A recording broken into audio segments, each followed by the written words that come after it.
Bonjour, je suis Delphine Vitry, cofondatrice de MAD. Et aujourd'hui, je vais vous parler de ce qui fait couler beaucoup d'encre en ce moment, le Web3 et les métaverses.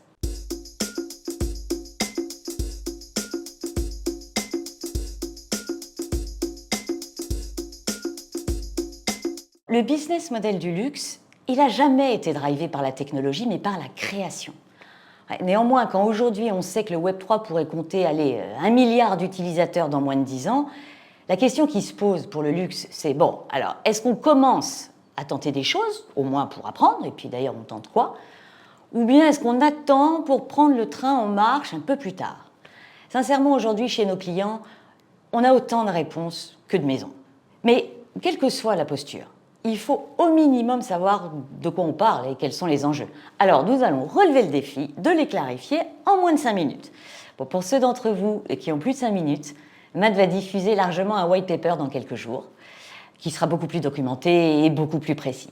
Alors avant tout aujourd'hui, s'aventurer dans le Web3, ça suppose de le faire en conscience. Et franchement, la notion de protection au sens large, elle est essentielle. D'abord, il s'agit de protéger la marque, juridiquement, mais aussi en contrôlant l'expérience de vente qu'il y a autour des NFT. Ensuite, il s'agit de protéger le client. Et la cybersécurité de l'environnement Web3, elle doit absolument être garantie. Enfin, il faut protéger la planète. Ça, le luxe n'en a pas le monopole, mais à ce titre, il a vraiment vocation à soutenir la transition énergétique des blockchains. Et puis peut-être sur un plan politique un peu plus large, la décentralisation de la gestion des données qui sont permises par ces technologies, c'est un vrai enjeu pour protéger la société vis-à-vis de la mainmise des GAMAM sur nos données. Et là aussi, le luxe doit s'engager.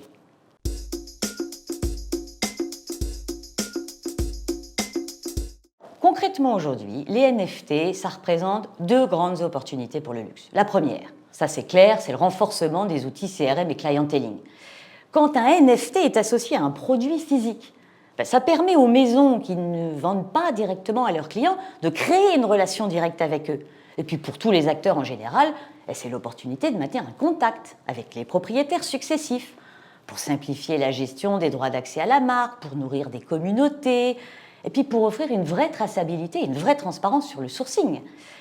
Et, in fine, également pour lutter contre la contrefaçon, puisqu'on peut garantir l'authenticité des produits. La deuxième opportunité, elle est encore à inventer, puisqu'en fait, elle correspond au marché des objets digitaux qui sont à peu près estimés à 50 milliards d'euros à horizon 2030 par Morgan Stanley.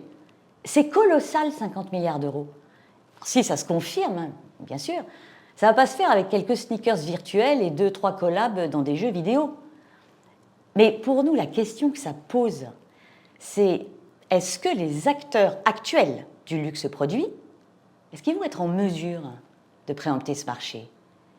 Parce que dans l'industrie du luxe produit, la valeur du savoir-faire, elle est centrale. Et la créativité, elle ne s'exprime pas du tout sous les mêmes contraintes que dans le digital. Le tomber d'un tissu, le vieillissement d'un cuir, la performance d'un mouvement horloger.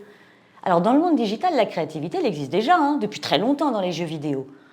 Mais les talents ne sont pas les mêmes. Vous pouvez être un brillant directeur artistique dans la mode et faire des prouesses sur Instagram, mais ça ne fait pas de vous un génie de la création digitale. Or, si les talents créatifs, qui sont le cœur du réacteur du luxe, sont différents, les acteurs d'aujourd'hui, ils pourraient peut-être ne pas tous être ceux de demain.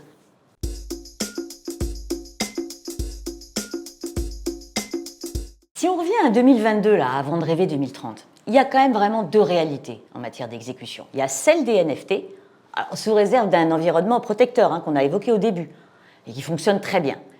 Et puis à l'inverse, on a les métavers, dont la réalisation est quand même encore souvent très très gimmick. Mais même si au fond, on est quand même convaincu que c'est la prochaine étape naturelle de l'expérience client dans le digital. Le dernier point, c'est que les mondes digitaux autonomes de Web3 qui sont disponibles aujourd'hui pour le luxe en 2022, ils vont être complètement transformés, ou voire même peut-être supplantés d'ici 3 ans. Et puis en Chine, qui est quand même un marché colossal pour le luxe, les métavers, ils vont prendre une forme particulière, ils vont être construits par les géants chinois de la tech, et assez probablement contrôlés de très près. Donc, en synthèse, ce qu'on voit, pour l'écosystème culturel du luxe, c'est qu'il y a d'excellentes raisons d'investiguer vraiment sérieusement le Web3 aujourd'hui. Et en 2022, l'enjeu, c'est aussi celui d'acculturer les équipes vers ce nouveau monde. Et également pour éviter de créer un silo en interne avec à gauche les gens qui s'occupent du Web3 et du métaverse, complètement déconnectés des autres métiers de l'organisation.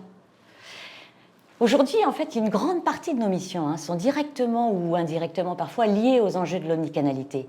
Et ce paradigme, qui est très centré client, il n'est pas adopté encore dans toutes les maisons de luxe.